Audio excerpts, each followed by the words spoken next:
কিছুদিন যাবৎ যেই গরম পড়তেছে, এই গরমে টিকা যাচ্ছে না। আর এদিকে আমার ছেলেরা ডিরেক্ট মোটর ছেড়ে তারপর গোসল করে। প্রতিদিনই তাদের এই কার্যক্রম চলে যাচ্ছে।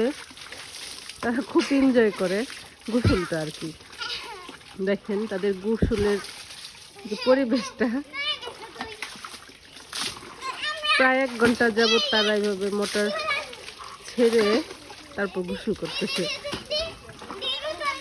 সারাদিনের মধ্যে এই টাইমটাই মনে হয় তাদের কাছে একটু স্বস্তির, কারণ যেই গরম পড়ছে গাইস।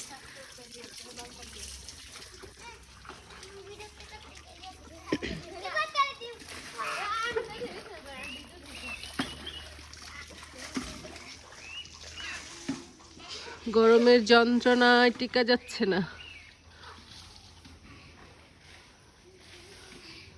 গাছে আম ঝুলছে।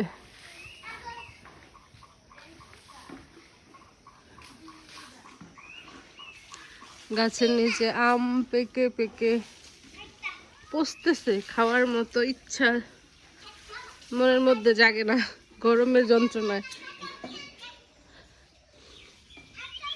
ওয়াও,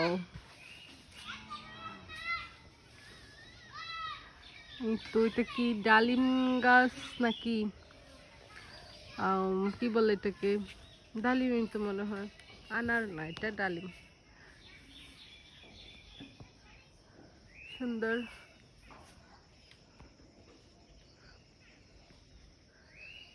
আরো কয়েকটা দিকে দেখা যাচ্ছে ছোট ছোট,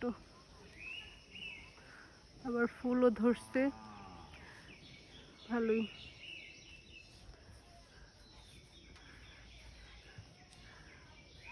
গ্রামের প্রাকৃতিক পরিবেশ। এটা হচ্ছে আমাদের পুকুর পাড়, বড় একটা পুকুর।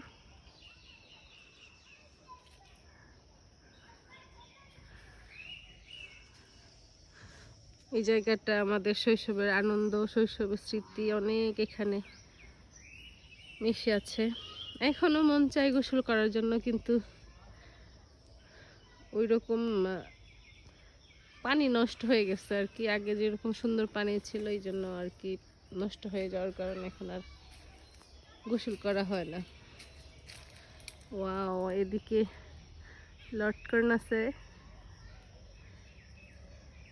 গাছের মধ্যে লটকন।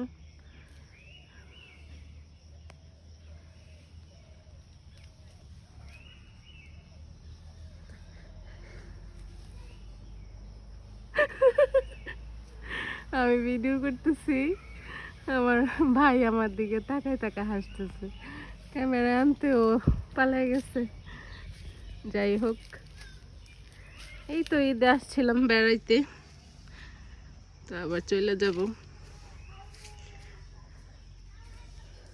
ভালোই লাগে নিজের বাড়িতে থাকলে, সময় কাটাতে ভালোই লাগে।